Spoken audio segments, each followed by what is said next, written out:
그럼 본격적으로 전민 노련 조직 활동을 제가 몇 개 여쭤보겠는데, 이태복 선생님, 네, 이태복 선생님과는 어떤 관계이셨습니까? 당시에.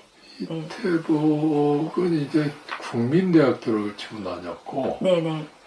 그랬는데, 그 친구도 이제 흥사단 아카데미 활동을 했어요. 네. 근데 사실은 흥사단이 대학 단위로 활동들을 해가지고, 그렇게 서로 만나거나 할 기회가 있었던 것 같지는 않았는데, 서로 이제 그런 친구가 있다 이런 정도를 알고 있었는데, 이제 언제 한번 보자고 해서 만났더니, 그때가 이제 11.25 후였어요. 네. 11월이나 12월쯤 되는 것 같은데, 이제 서로 이게 과연 앞으로 이제 전개가 어떻게 될 거냐 하는데, 둘이 서로 유치한 거는, 이게 제대로 그냥 순탄하게 가지는 않을 거 아니냐. 이제 그런 거에 서로 의견도 일치가 됐고, 그리고 이제 어떻든 간에 근본적으로 이게 사회가 바뀌려고 하면 노동자들이 이제 조직적으로 또 일어나서 이제 문제를 해결하는 수밖에 없지 않느냐. 그래서 그런 면에서는 여전히 노동자들이 이제 조직화가 중요하다 이런 얘기들을 했고, 이제 그런 얘기들을 하면서 이제 이런 거를 좀 하려고 하니까 이제 같이 좀 하자 그래서 그러자 이제 이렇게 동의를 했고, 이제 그런 과정들을 좀 거쳤죠. 그럼 이태복 선생님과는 그때 처음 만나신 겁니까? 전에 아마 보긴 봤을 거예요. 보긴 봤는데 이렇게 아주 긴밀하게 만나거나 하지는 않았었는데, 이제 그때 연락이 와서 이제 좀 서로 본격적으로 토론도 하고 좀 그렇게 했었죠. 그때 왜 선생님께 연락을 했을까요? 그때. 글쎄요, 그건 그 저한테 그건 안 물어봤으니까.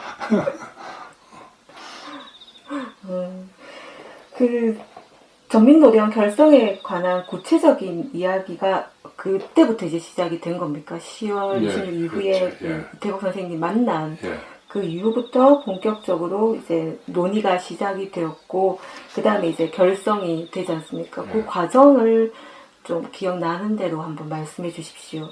근데 이제 몇 차례 그 뒤에 만났는데 결성 정식으로 하기 전까지 이제 만나서 그때 이제 청계필의 양승조가 있었고, 그다음에 이제 상원섬에 유동호가 있었고, YH 박태현이 있었고, 그다음에 이제 학교 후배들 몇 명 있고, 광주에서 이제 윤상원이 올라왔고, 이제 그렇게 해서 이제 몇 차례 만났는데, 만나서 이제 소위 강령이라고 할까? 우리가 이제 뭐를 목표로 내갈 거냐 이런 얘기들을 가지고 토론을 하다가, 당시 이제 그 합의를 한 게, 예를 들면 이제 8시간 노동고, 그다음에 이제 노동상권의 보장, 이제 그런 식의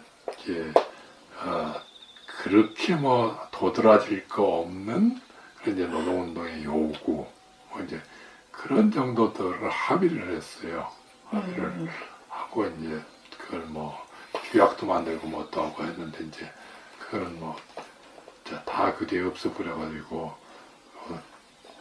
저 친구들도 아마 확보를 못한 것 같더라고요.